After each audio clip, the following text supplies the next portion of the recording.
could not be any land further than this, to the south. So this must, in fact, be the Terra Australis. So we can just kind of end our search here. Antarctica will be, discovered about 30 years later. So we find out this guy was wrong.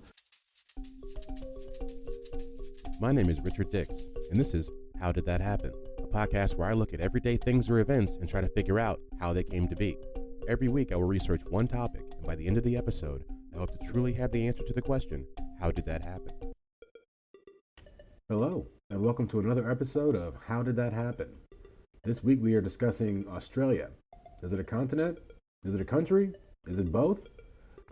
I plan to get to the bottom of that. But before we get to that part of the show, I want to tell you guys about the website that is up and going, hdthappen.com, where you can find all the extras that are part of HDTH. There's some transcripts up there from all of the episodes will be up there eventually. I have about 14 of them up right now, of the 47 that we have. So it's taking some time, but definitely go over there and leave a comment if you want. And there's also a bit of the blog, and the bite-sized bios are also transcribed the same way as well. Let's see, what am I watching? I tell you, I just watched that movie, The Good Nurse, and oh man, that was a good one. It starts really slow, and I almost didn't keep watching, but I did. I mean, it's a crazy story, and I'm really hoping that there's a real documentary out there that I can follow up with, because I kind of have to know more. But yeah, it was I think it's Eddie Redmayne and Jessica Chastain, I believe, are the main actors in that. But yeah, definitely check that out if you get a chance. I don't think there's anything else I want to bore you guys with before we get to the topic. Like and subscribe wherever you can. Always appreciate it. Yeah, let's get to the show.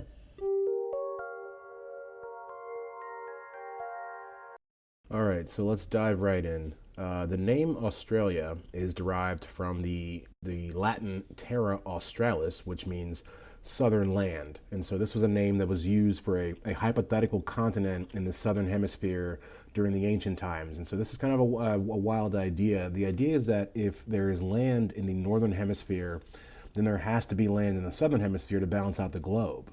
I love that idea because it's so simple. Like, it's just like the smartest people alive at that time were just like, well, if there's land up here, there's got to be land down there, and that's just that, even though we haven't seen it. And this whole idea goes back as far as the 5th century. There were also plenty of other names for this mythical continent before it was found. Like I said, we have Terra Australis.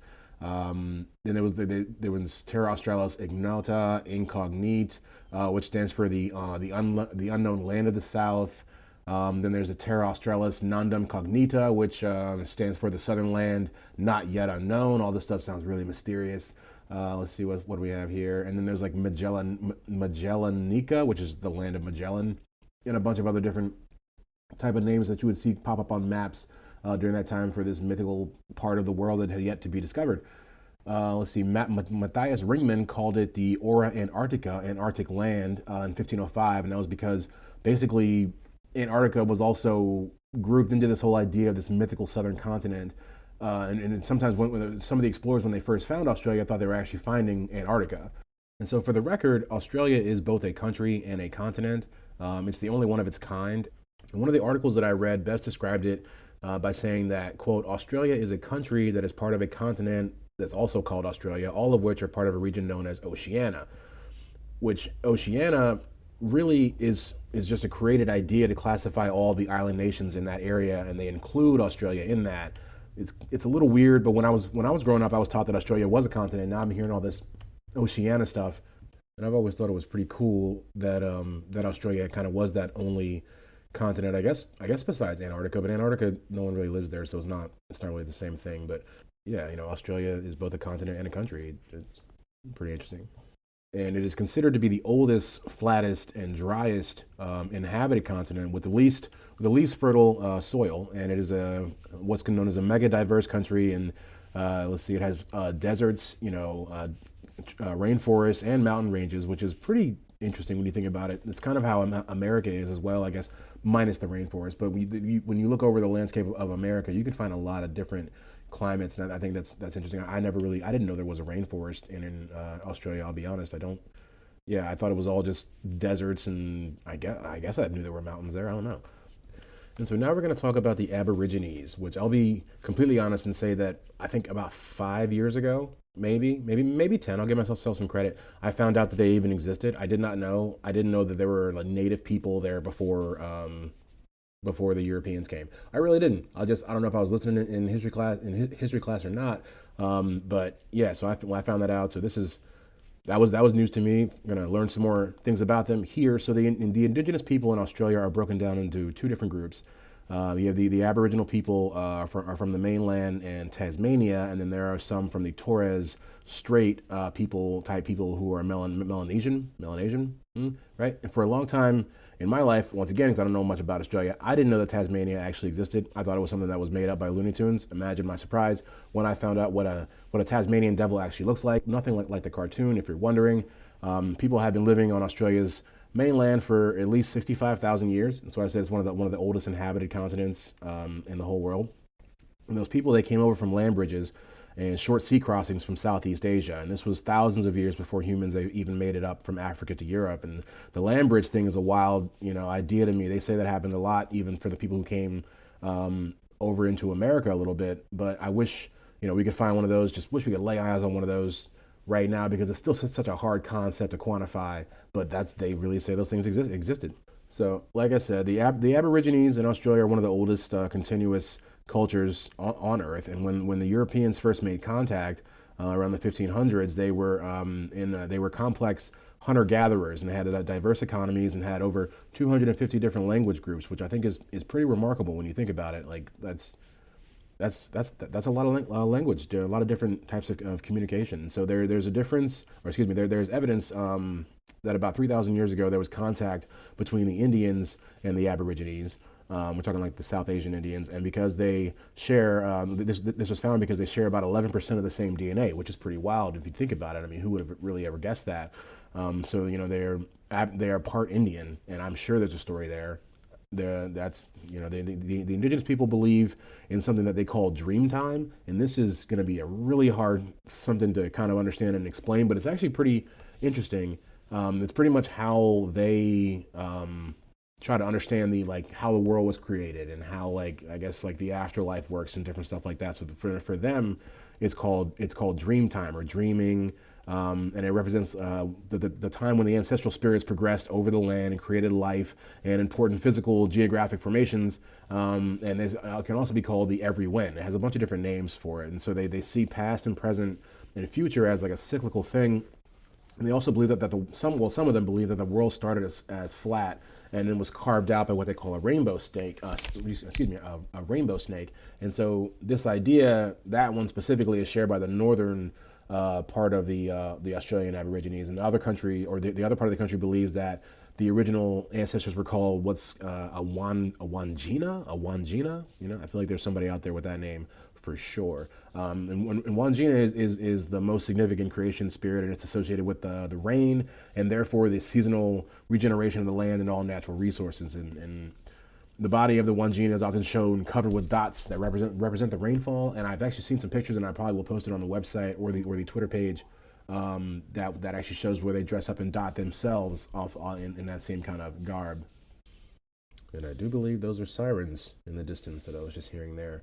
But yeah, so when the Europeans actually came and showed up in Australia, they considered the Aborigine people to be in their Stone Age, which is, a Stone Age is defined as a period which stone is widely used to make tools with an edge or a point and things like that. And so they hadn't really progressed until, I guess, like the metalworking level, or I'm not really sure what comes next. But I guess the Europeans were a little bit more advanced. And so that actually bring us to European contact. In the 1500s, European colonization was really getting underway, across all the countries there, and all the big guys were out there trying to conquer the Southeastern Asian islands and take what they could. And it was during this time that the Dutch became the first Europeans to get to Australia. Now, remember, Australia used to be a myth, so it was a pretty big deal when they stumbled upon this large landmass that people had kind of been looking for about 1,000 years. And the guy that was in charge of this first voyage was a man by the name of William Janzoon. And he is considered to be the first European to make contact with Australia. And he did so on the 26th of February, 1606, when they came through the Pennefather River on the western shore of Cape York in Queensland, which is, I guess, now a town named Waipa or something like that. And when he did this, 10 of his men died pretty quickly from the, I guess they had a disagreement with the locals, right after they got off the boat. And this prompted him to turn around and go back to Indonesia, where the ship had originally come from. But he was the first guy to be like, I found it. They're not so nice. Maybe go back with more people. Maybe a gun or two. But and he initially wanted to call Australia New Zealand, but that didn't catch on. And this is actually because, up until the early 19th century, Australia was actually known as New Holland, and it was given that name by a man named Abel Tasman in 1644. And he first actually got to Tasmania before he got to Australia, but still thought he was in Australia. And it wouldn't come to actually be known as Australia until British cartographer Matthew Flinders, he kind of came up with that idea because he said it was easier, to say than I guess all the other names they had for it. And this was during the early 1800s. And he also reasoned that there could not be any land further than this, to the south. So this must in fact be the Terra Australis. So we can just kind of end our search here. No other southern land was known at the time. Of course, Antarctica will be, discovered about 30 years later. So we find out this guy was wrong. There are a lot of things in Australia named after him, a lot of islands and cities and schools and stuff like that. They even have statues of this guy. So he's a pretty big deal when it comes to, I guess the Australia as a whole. Definitely, by giving it his namesake, even if he did, think he was wrong. Christopher Columbus thought he was in India. So, but now we can get to the British and their whole part in this, because of course, the Dutch come through and then they kind of make the first contact. But after the end of the French and Indian War, the British felt the need to expand their colony in a bid for more control and power of the world. And this would send British explorers to, go and see what they could do with Australia as well. And the guy that they sent was a man by the name of James Cook. And he was one of the most well-known and most successful British explorers out there pretty much in history. He made 3 distinct voyages and he circumnavigated the world at least twice. He eventually found and claimed the eastern half of Australia, and he called it New South Wales. And fun fact about Mr. James Cook here, he was the inspiration for Captain Kirk of Star Trek, and he actually died a really gruesome death in Hawaii, and I'll tell you about it right now. Captain Cook was killed in Kealakekua Bay on Valentine's Day, 1779. In a confrontation with the indigenous people of Hawaii. He was actually trying to kidnap the king of Hawaii. So some of these stories, they want to make it seem like, I don't know, like the people were acting crazy. Like he was trying to, basically the ship had left for first off, like they were already gone. But then something happened and kind of had to come back in for repair. So he was actually gone, and he came back. They stole some wood from a burial ground, and that really made people mad. And I guess and they kept going back and forth. And James Cook thought his next move was to try to kidnap the king. They didn't like that, so when he was taking them, the king out, to the shore to try to get him back on his little ship on a little ship to take him back to the big ship. The people surrounded him and beat him in the head with like a rock or something, and then stabbed him and killed him and carried his body off, into the town. They said the people on the ship are watching this through like a telescope or something. I'm like, that's a wild, man. But so that's how his life, ends. But he's actually really instrumental in like kind of the British kind of putting their first little grippers or and starting to try to colonize Australia for its own. And there's actually a pretty interesting like backstory behind, I guess, how it got colonized. I'm not going to go into it like completely. I'm going to keep talking about more about the actual colonization, but as far as like how the British got to Australia before the French, there's this whole like kind of battle between them both to kind of take Australia, because it was this whole kind of, I guess, like this geopolitical thing, like how they had been fighting each other for years, and so they both saw taking Australia as a way to kind of take them up another level. And Britain ends up being the one who is successful in that respect, and that brings us to the whole idea, which of them depositing prisoners onto the island, and that being like kind of the beginning of Australia. I think that's something that's always interested me about the idea of Australia, and may have been, I guess, the whole the impetus behind why I wanted to, research this, is because I think it's pretty cool, and I actually do end up learning some things, and I'm about to share them with you right now. So one interesting thing that I learned that I didn't know before, but this isn't that segment, is that before America declared its independence, Britain would send its criminals and prisoners to America. I really did not know that. A lot of them came as indentured servants who had skills and would work off their punishments. Now, like I knew the idea of indentured servants existed, but I didn't really know that it was just something that continued like pretty much on all up all the way up until America was like we're going to be America. And so they took Britain took that same system and just instituted it in Australia. I guess my point is that it's not new. I thought it was not that I thought it was new or I guess different, but I just didn't know they were also doing that in America as well. And so in 1788, Britain kind of officially colonized Australia, and that's when they sent those 11 ships over there. And that's kind of what I was talking about before, where basically it was them trying to get to, I guess over there, Botany Bay, and before the French could, because they wanted to kind of take it and just kind of tell the French to shove it. And these guys are actually known as the First Fleet, and they were captained by a man named Arthur Phillips, and they ended up going to Sydney Cove. And so the majority of the people on that ship were convicts,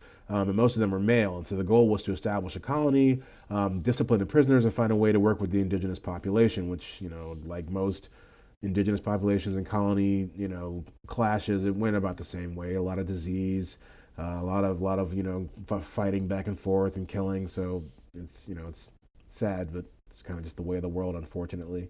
And so their colonization wasn't easy, and this was also this was just due to trying. It's Australia. The terrain was really hard for them to master, and it was a slow process for them to actually try to colonize. And so by the 1790s, free settlers began to come to Australia as well. And then you jump about 20 years later, and there's about 10,000 Europeans that are living in Australia, all under kind of British rule. I mean, there are other nations that are coming in and out of there, but Britain is definitely one that's holding it all down, pretty much from that point forward. And it's that's why they are still a Commonwealth nation under a Commonwealth realm. And I looked into the whole government of how it works because I'm really interested in it, but it's a lot. But basically, King Charles is like the king of Australia. I guess at me if I'm wrong. I probably am, but I think that's what I was seeing. I'm gonna hit you guys with some fast facts about Australia, and then we're gonna head to the roundup. All right. So the official name of Australia is the Commonwealth of Australia. The form of government is the federal parliamentary democracy. Like I said, also part of the Commonwealth realms. The official capital of Australia is a city called Canberra, which it's kind of a cool name. Kind of reminds me of cranberries. The population of Australia is about 23 million. Official language is England. About 90% of the population lives right on the coast because Australia is just pretty crazy when you go inland.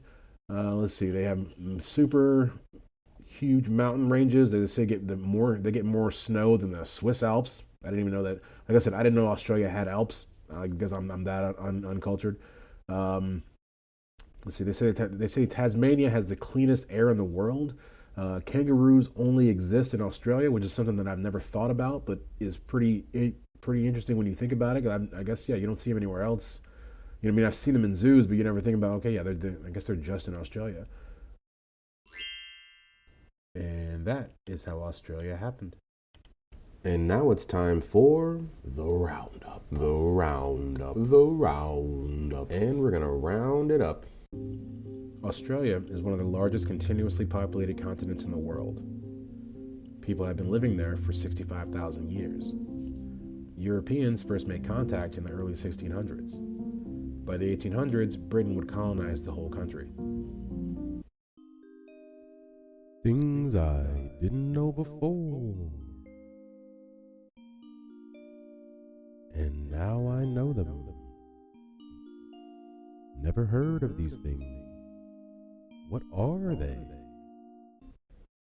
All right, so the first thing that I did not know before, and some of you may already know this, but that I did not know that birds and crocodiles are related. I did not know that.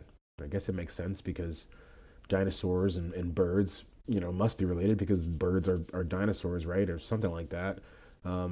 But yeah, they're actually come from the same species family, so they're like legitimately related. I had no idea. When you look at them, you would never think about that. They're in the same family with other dinosaurs and stuff that are extinct, but they are the two that made it.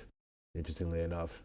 And then I've pretty much only got one more, I think, or maybe two, depending on how you look at it. I looked into all that Commonwealth stuff, and and I don't really understand it. So that's something that I guess I still don't really know before or after, but I kind of understand it. It seems like a lot.